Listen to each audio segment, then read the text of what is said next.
Okay, so everyone knows that feeling, right? Hmm. When you're on a plane and it finally touches down, you hear that little shear erupt. You know what I mean? Oh, yeah, totally. Everyone breathes that sigh of relief. It's like we all just kind of assume landing safely is a given. Yeah, definitely. We do sort of expect it. But what if I told you there's a story out there, a story that happened pretty recently that might make you think twice about taking that safe landing for granted?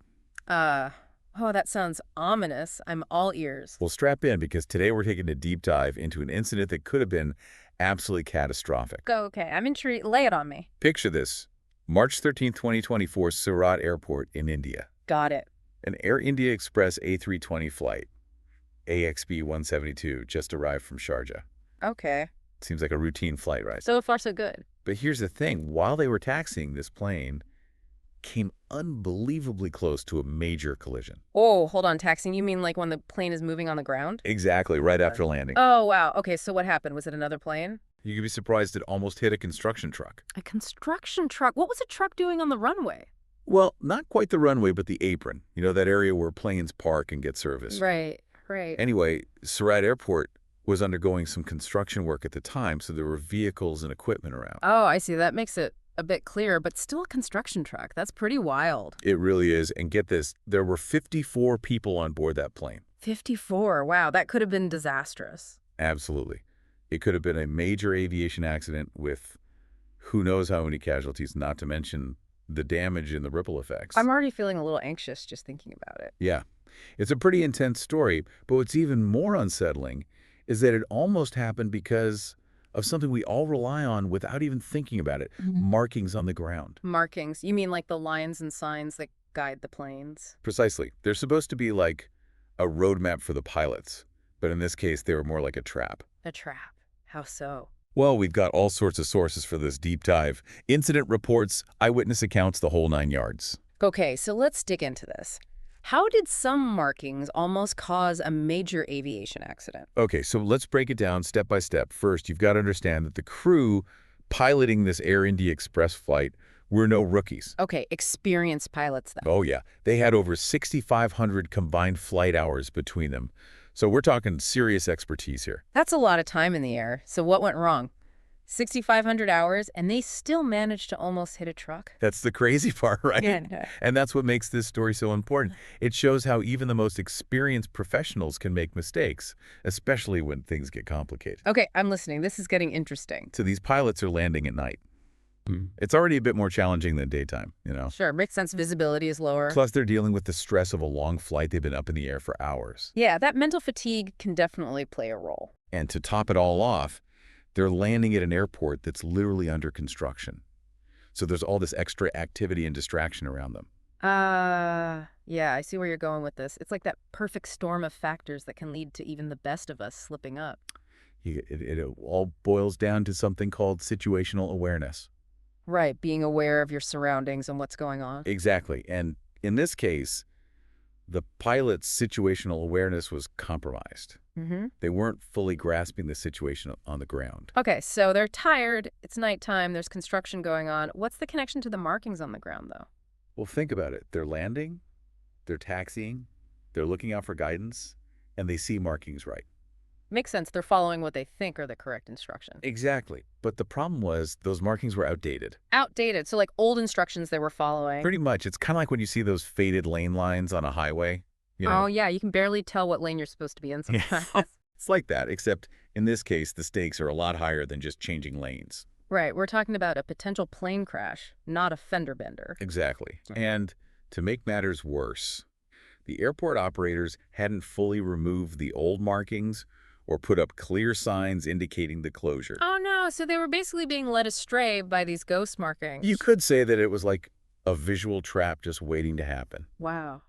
And of course, did they almost hit a truck? They really did. They came within inches of colliding with that construction truck with their left wing. I can't even imagine how terrifying that must have been for everyone involved. I bet it was heart-stopping, and thankfully no one was hurt. That's a relief, but was there any damage to the plane? Oh yeah, there was some damage. In fact, the plane's slat number 5 was shattered. Slat number 5. Remind me what a slat is again. It's that movable part on the leading edge of the wing. You know, it helps with lift during takeoff and landing. Right, of course. So the slat was shattered. That's Yeah. pretty significant damage. It really is, and it shows just how close this call was. We're not talking about a little scratch here. We're talking about a part designed to withstand serious force getting completely broken. Yeah, that really puts the force of the near collision into perspective. It does, and it makes you wonder how often things like this happen that we never even hear about. That's a scary thought. It is, but luckily in this case, someone hit the brakes in time and disaster was averted. So they investigated this incident, right? What did they Yeah. find out? They did a thorough investigation, and they basically concluded that there were two critical failures that led to this near miss. Two critical failures. Lay them on me. Okay, so first failure on the crew side, they overlooked the updated taxiway charts. Taxiway charts. Yeah, those are like detailed maps that show pilots the correct routes to follow on the ground. Oh, okay. Like a road map for taxiing. Exactly.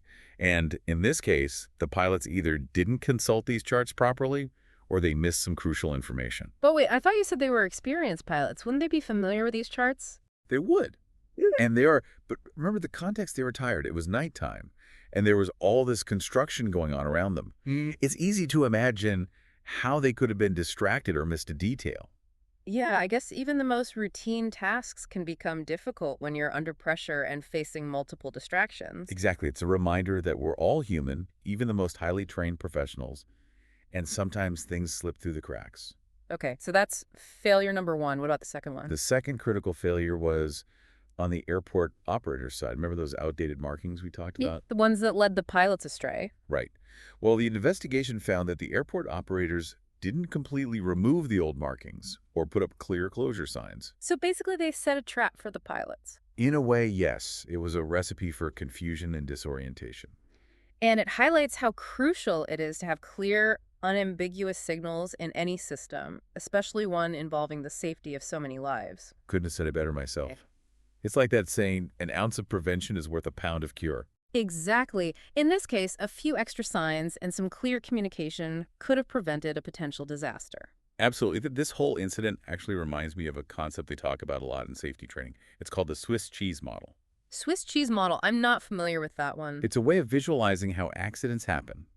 Basically, imagine each layer of protection in a system as a slice of cheese. Okay, I'm picturing a big stack of Swiss cheese. Perfect. Now, each slice has some holes in it, right? Yeah, that's the defining characteristic of Swiss cheese. Exactly. And those holes represent potential weaknesses or failures in the system. Okay, I see where you're going with this. So most of the time, those holes don't line up, and the system works as it should. The layers of protection catch any errors or problems. But sometimes. But sometimes those holes do line up, and that's when accidents happen. Like in this case with the pilots overlooking the charts and the airport operators failing to update the markings, those were the holes lining up. Precisely. The holes lined up almost perfectly, and it almost resulted in a major disaster. Wow, that's a really powerful analogy. It makes you realize how even small errors can combine to create a huge problem. It does, and it emphasizes how important it is to have multiple layers of protection in any system.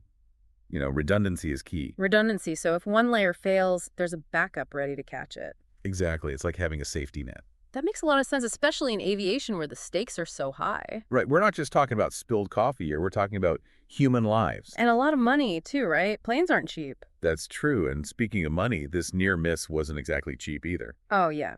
How much did this little mishap cost? Well, the estimated cost of this mistake was 9.8 crore. 9.8 crore. That's a lot of rupees. How much is that in dollars? It's about 1.2 million US dollars. Wow, $1.2 million for a near miss. That's a hefty price tag. It is, and that's just for the damage to the planes. Hmm. Imagine the potential costs if there had been injuries or worse. Don't even go there. The lawsuits, the investigations, the reputational damage, it would have been a nightmare. Absolutely. It would have been a PR disaster for Air India Express and probably for the airport as well. So this whole story, it's kind of a wake-up call, isn't it? Even in a highly regulated industry like aviation, where safety is paramount, things can still go wrong. It is a big wake-up call. And it's not just for the aviation industry. It's for all of us. What do you mean by that? How does this apply to everyday life? Well, think about it. This incident shows how human error and systemic failures can happen anywhere, even in systems we think are foolproof. Okay, I'm following you. So what's the takeaway for our listeners? What can we learn from this close call at Surat Airport? I think the biggest lesson here is the importance of situational awareness and critical thinking no matter what you're doing. Okay, I like that situational awareness and critical thinking. So basically, don't just go through life on autopilot. Exactly. Be present, be engaged, pay attention to your surroundings. Like the pilots should have paid more attention to the updated charts and the construction around them. Precisely. They got complacent. They relied too much on their experience and they let their guard down. And the airport operators, they should have been more diligent about removing those old markings and putting up clear signs. Right. It's all about being aware of the potential for errors and taking steps to prevent them. And that applies to everything we do, not just flying a plane.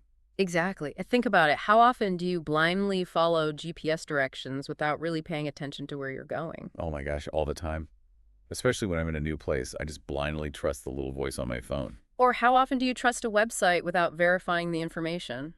Or believe everything you read on social media? You're right, we do it all the time. We take things at face value without questioning them. And that's where the critical thinking comes in. We need to be more skeptical, more discerning, more willing to challenge assumptions. So basically what you're saying is don't be a sheep. Exactly. Think for yourself. Question everything. Don't just blindly follow the herd. I love it. It's like that old saying, trust but verify. Exactly. And that applies to everything from the news you read to the products you buy to the people you interact with. It's about being an informed and engaged citizen of the world. And it all starts with that awareness, with that willingness to look beyond the surface and really understand what's going on. Wow, I think we just cracked the code to a safer and more informed life. I wouldn't go that far, but I think we've definitely highlighted some important points. Yeah, so let's sum it up for our listeners. What's the one thing they should take away from this deep dive? I think the main takeaway is this. Even in a world that seems increasingly automated and systematized, human error is still a major factor. Okay, human error still matters. Absolutely. And it's often combined with systemic failures to create situations that are ripe for accidents. Like those outdated markings at Surat Airport. Exactly. So what can we do about it? Be vigilant, be aware, be critical thinkers. Precisely. And don't be afraid to speak up if you see something that seems off or unsafe. That's a good point. Sometimes a little bit of questioning can prevent a major catastrophe. Absolutely.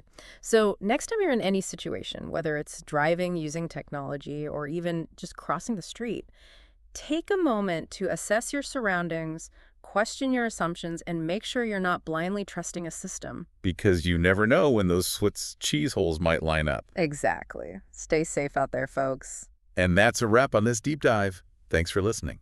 Thanks for having me. Until next time, stay curious and stay safe. Bye, everyone.